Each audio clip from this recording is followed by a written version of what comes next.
CK मराठीमध्ये आपलं स्वागत आहे। CK मराठी। सदर सूचनेप्रमाणे पोलीस निरीक्षक सतीश शिंदे, स्थानिक गुन्हे अन्वेषण शाखा यांनी स्थानिक गुन्हे अन्वेषण शाखेकडील पोलीस उपनिरीक्षक कुमार पाटील व स्टाफ यांचे एक पथक तयार करून घरफोडीचे गुन्हे करणारे संशयित इसमांची माहिती काढून त्यांचेवर कारवाई करण्याकरिता आदेश पारित केले होते। दिनांक 18/12/2023 रोजी यातील फिर्यादी यांनी फिर्याद दिली की त्यांचे बंधू डॉक्टर श्री वैभव पांडुरंग माने यांचे ओम गोविंद चंगलो, पद्मावती नगरी, विश्रामबाग, सांगली हे दिनांक 16/12/2023 रोजी कुटुंबासह पर्यटनासाठी बंगला बंद करून गेले असता त्यांचे राहते घरी कोणीतरी अज्ञात चोरट्याने घराचे ग्रिल तोडून आत प्रवेश करून घरातून वरील वर्णनाचे सोन्या चांदीचे दागिने व चांदीची भांडी चोरीस गेल्यावाचत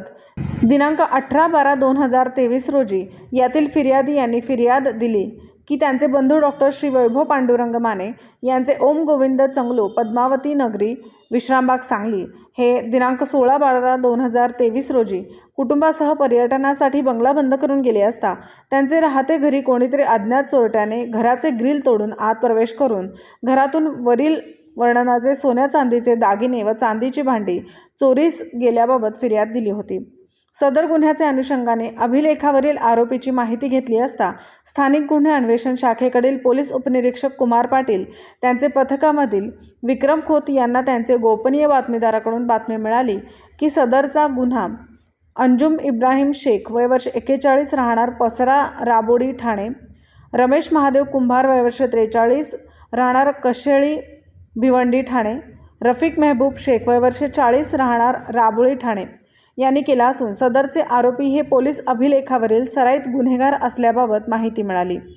मिळालेल्या माहितीप्रमाणे पोलीस उपनिरीक्षक कुमार पाटील व त्यांचे पथकाने आरोपींचा शोध घेत असता सदरचे आरोपी हे नवी मुंबई येथे असल्याबाबत खात्रीशीर बातमी मिळाल्याने वरील नमूद पथकाने त्यांना गुन्ह्याचे तपासकामी मुंब्रा ते पनवेल हायवेवरील सुखदेव धाबा येथून ताब्यात घेतले। तपासादरम्यान त्यांनी गुन्हा केल्याची कबुली दिल्याने त्यांना सदर गुन्ह्यात अटक करून माननीय न्यायालयासमोर हजर केले असता त्यांना 6 दिवस पोलीस कस्टडी रिमांड मंजूर करण्यात आली होती। या पोलीस कस्टडी रिमांडचे दरम्यान त्यांच्याकडे कौशल्यपूर्ण तपास करून त्यांच्याकडून गुन्ह्यात वापरलेले 4 चाकी वाहन, कटावणी, जॅक, मारतूल, सोन्याचे वजन पाहण्याकरिता पोर्टेबल वजन काटा, गुन्ह्यात चोरीस गेलेले सोन्या चांदीचे दागिने व चांदीची भांडी असा एकूण 14,29,660 रुपयांचा मुद्देमाल जप्त करण्यात आला आहे।